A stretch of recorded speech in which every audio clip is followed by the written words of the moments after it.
Vous le connaissez, hein, il est professeur d'islamologie à l'université d'Oxford. Il est membre d'un groupe de réflexion fondé par Tony Blair, en personne, hein, sur la place de l'islamisme au Royaume-Uni. Hein, ça vous pose son homme. Un homme dont, vous savez bien, on entend dire que vous sentez le soufre, hein, que vous n'êtes pas fréquentable, que vous êtes un dangereux islamiste, prédicateur, qui cache son vrai visage sous un double langage. J'en frémis. Alors, est-ce que, Monsieur De Villiers, devant Tariq Ramadan, pouvez-vous confirmer ce que vous écrivez dans votre bouquin Les mosquées de Roissy, hein, l'islam modéré n'existe pas, cette religion ne peut pas s'intégrer à la République. Monsieur De Villiers, ensuite, évidemment, Monsieur Ramadan, le dialogue avec vous s'instaure. Oui, je dis d'ailleurs quelque part, on ne peut pas mutiler modérément une main. Voilà, c'est une expression. Monsieur Ramadan, bonjour. Je suis heureux d'être en face de vous. En fait, personne ne veut vous affronter. La dernière fois que vous avez été en débat avec un homme politique de premier plan, c'était en 2003, Nicolas Sarkozy. Et je voudrais vous dire quelle est la situation de la France aujourd'hui, puisque vous arrivez d'Angleterre, et vous poser une question simple. Parce que je sais que vous êtes le champion du monde du contournement des questions délicates. Parce que vous êtes très intelligent. Bien. Non, j'aimerais écouter la question. Alors, la situation est la suivante. En France aujourd'hui, le communautarisme avance et s'étend, et la République recule. Partout. Elle recule dans l'espace public. 30 000 familles polygames, dernier chiffre, 70 000 mariages forcés. Elle recule dans les quartiers. Le préfet de la Seine-Saint-Denis vient d'adresser un message, un cri d'alarme au ministre de l'Intérieur, en lui disant ceci: je n'ai plus le contrôle des quartiers, les quartiers sont sous le contrôle des barbus, c'est lui qui parle, je mets les guillemets.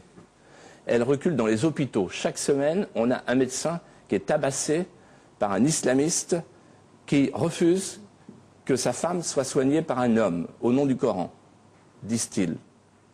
Elle recule, c'est plus grave encore, à l'école, puisque un rapport des inspecteurs généraux de l'éducation nationale explique qu'il y a maintenant des auteurs censurés à l'école, comme par exemple Victor Hugo, Chateaubriand, Camus, l'enseignement de la Shoah est maintenant très difficile, etc., etc.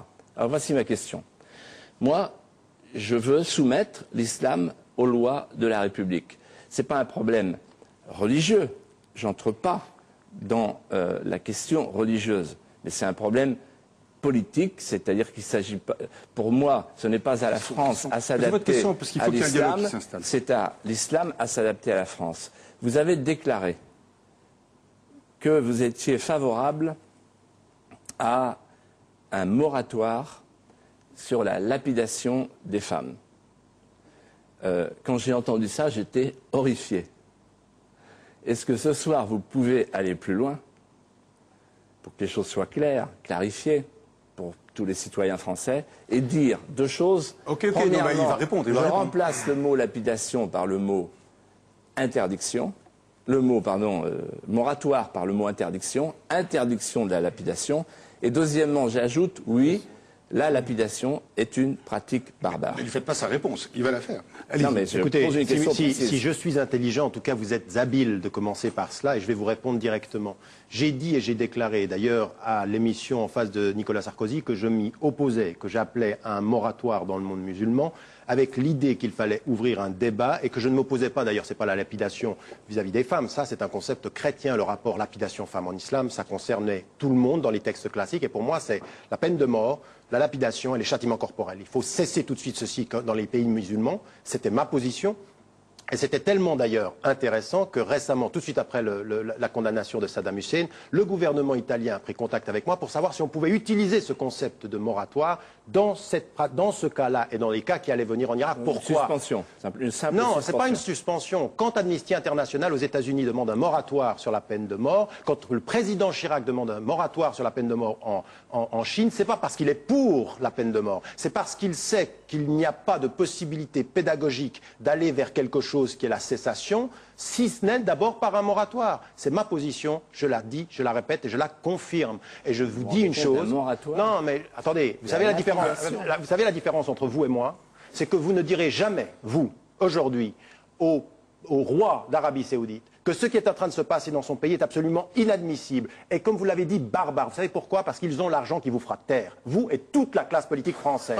Alors, j'aimerais simplement vous dire une chose. La position qui est la mienne aujourd'hui, c'est de faire en sorte que dans le monde musulman, on puisse cesser cela tout de suite et que nous allions vers quelque chose qui est un vrai débat de fond pour que nous ne faisions pas ce qui est en train de se passer aujourd'hui dans le monde musulman, à savoir des pratiques qui sont absolument injustes.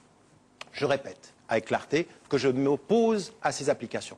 Mais maintenant, j'aimerais retourner les choses, parce que je vous ai entendu dire des choses. Vous savez, vous dites, non, moi j'en ai vis-à-vis de l'islam politique. Et ensuite, on vous lit et on entend, l'islam ne peut pas et ne veut pas s'intégrer. Vous parlez donc de l'islam. Votre problème, c'est l'islam. L'islam modéré n'existe pas, cette religion ne peut pas s'intégrer. Attendez, soyez sérieux. Si, en tout cas, vous avez l'habilité, il faut avoir la précision quand on est un homme politique. Et ma question, elle est celle-ci. Vous avez pris, par exemple, comme exemple, vous prenez des chiffres et vous les tournez dans le sens qui vous arrange. Vous ne dites pas, par exemple, que 74% des Français sont pour la séparation de l'ordre du pouvoir. Ça veut dire que 74% sont totalement intégrés. Vous ne dites pas que 94% des Français de confession musulmane ou des musulmans vivant dans ce pays sont pour l'égalité. Pourquoi vous ne citez pas ces chiffres? Vous allez citer d'autres chiffres qui sont ambivalents. 46% des musulmans pensent que l'islam est plus important que la République. Mais la question même, elle est tendancieuse. Je vais vous poser une question simple. Vous êtes un catholique pratiquant, monsieur. Dans votre vie, qui est le plus important, Jésus ou Chirac? Oh. Répondez à la question. Répondez à la question. Je ne sais pas si on peut répondre à cette question. Qui peut répondre à cette question? Oui, il peut répondre à la question, puisqu'il reproche aux musulmans, d'avoir une foi. Ils ont une foi. Alors, monsieur de Villiers, alors là, je ne sais pas. C'est Jésus ou Chirac pour vous? La réponse c'est Jésus. La réponse c'est Jésus. La réponse c'est Jésus. C'est bon. Donc, alors là, c'est le même combat. Alors, c'est le même combat, vous deux? Mais par rapport à Chirac, Jésus n'a pas beaucoup de mérite. Bon, mais simplement, votre question, elle témoigne, vous voyez, de quelque chose qui m'inquiète profondément. C'est que pour vous, vous voyez, vous confondez le temporel et le spirituel. Absolument pas. Mais si, vous venez de le prouver. Non, ce que je prenais, monsieur, non, vous venez de le prouver, non. parce qu'on peut parfaitement, en France, être juif chrétien, par exemple, et reconnaître la séparation des deux sphères, le temporel et le spirituel. Rendez à César ce qui est à César. Voilà, exactement. Et donc, moi, je voudrais je voudrais dire à monsieur Ramadan que j'ai sous les yeux deux sondages, effectivement, qui sont très inquiétants. 51% des jeunes musulmans se décrivent d'abord comme musulmans plutôt que comme français. C'est un sondage. Mais dans le même 70%, et 70% des jeunes musulmans refuseraient de se mobiliser pour la France s'il fallait la défendre. Alors, dans mon livre, je fais une proposition que je voudrais vous soumettre. Parce que ça, vraiment, je suis impatient d'avoir votre réponse. Je ne la connais pas du tout. Moi, je veux proposer, pour que les choses soient claires, parce qu'un musulman qui admet les lois de la République, qui admet nos modes de vie, et qui aime la France, et il y en a ici qui sont des musulmans du mouvement pour la France. Posez votre question.